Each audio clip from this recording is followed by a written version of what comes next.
All right, so describe the new style of fighting during World War One. Detail life in the trenches.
All right, let's get to it. So, new style fighting during World War One. Kind of a dead giveaway in the remainder of the question here, I guess. So, Tyler. I said that the style of fighting. Yeah, trench warfare. Good job.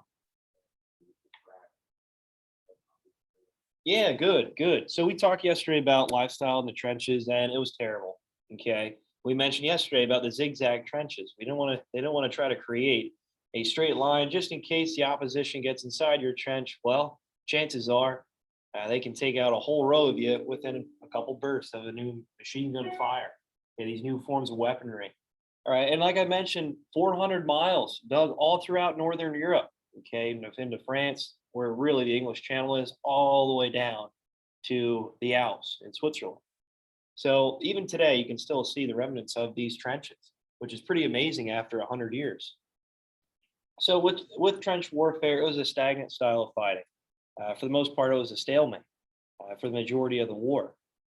And we talked yesterday about the sheer boredom of many of these soldiers that were in the trenches. They kind of lost their mind after some time, just waiting, okay, constantly nervous, anxious of what may have come. And they know most likely it would be death. Okay, so this caused a lot of PTSD, psychological conditions for these soldiers coming home. This was a new style of war that no one could predict, no one could experience. And a lot of that had to do with these new forms of weaponry that were created in the early 1900s. We'll focus more on that next week.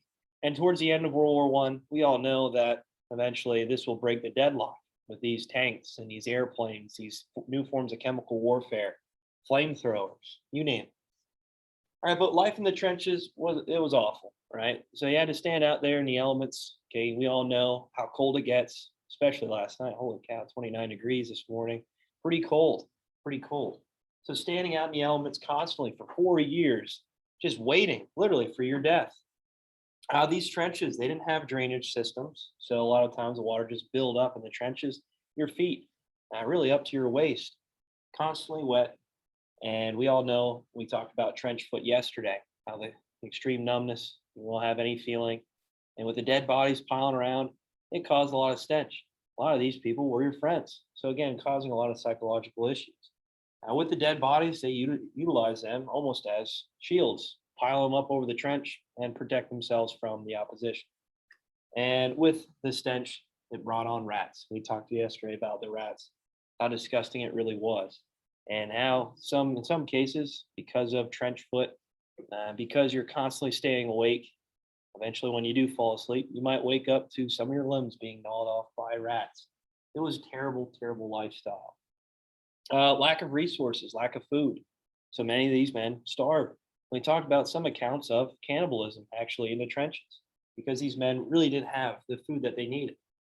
And they couldn't really bury the dead just because once you stood up out of your trench, most likely you're going to be picked off by the opposing force.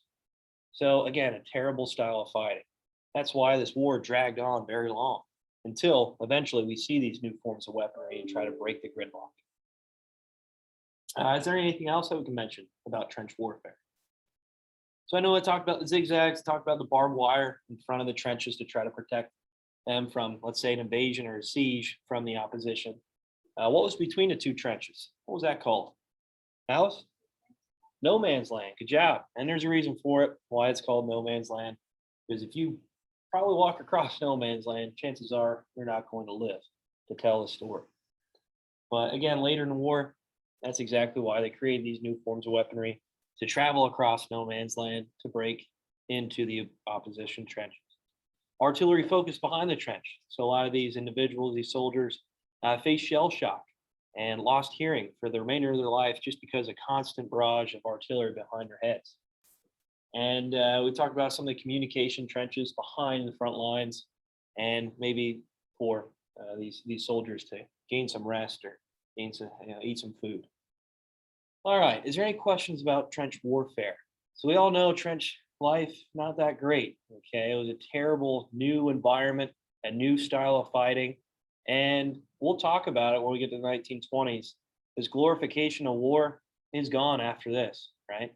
No longer these individuals coming home from warfare and saying, "Oh yeah, I'm prideful," pounding your chest on it, or this glorification is no longer existing because this new style of fighting, it's not fun whatsoever. It's not something that, especially Ernest Hemingway, he talks about it in the 1920s. He writes many articles, books, okay, which we'll talk about when we get to that chapter. And he's really discouraging the glorification of war. He says, no, this is really not what it's built up to be. Because he experienced what this life is like in the trenches, and really these new forms of weaponry, why they're created, literally to kill other humans. All right, you guys good with that? All right, so the quiz today, I'd like you guys to clear your desks. Oh, I need to check your bell ringers first. Let me check your bell ring. I have those out. You should only have 3 of them. Well, hey, 3 days. He's already. Work.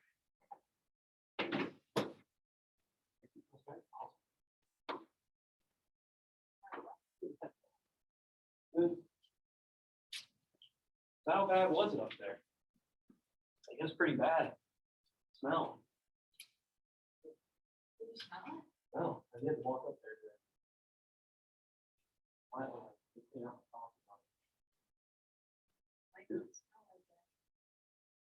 Okay. All right, good. Also, who has the fastest time in here? What was the fastest time? Brady, what did you have? for the map activity game? 24, you have a screenshot of it? Yeah, I'll pull my leg here, all right? What about you, Roy? Oh, what? You just leave it on all night. Man, you have 24 seconds still. Oh. Any more? No. Okay. Yeah, I'm just gonna keep going. I got 21. Oh, Brady. All right, Roy wins, 22 seconds. Not bad.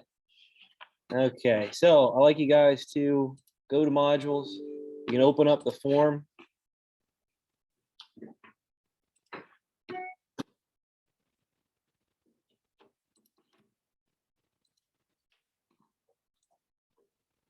I will have the map up on the board for you, so you can reference it as you're taking the exam. Let me just pull this up quick. You'll see it at the bottom of modules. There it is. World War I European map assessment. Like you click on that, you'll see the form. And here is the map. Can everybody see that okay? All right. Good luck. Take your time for the short answer. List and describe. Okay? So just don't list the causes. You're not going to receive full credit. Make sure you explain them as well.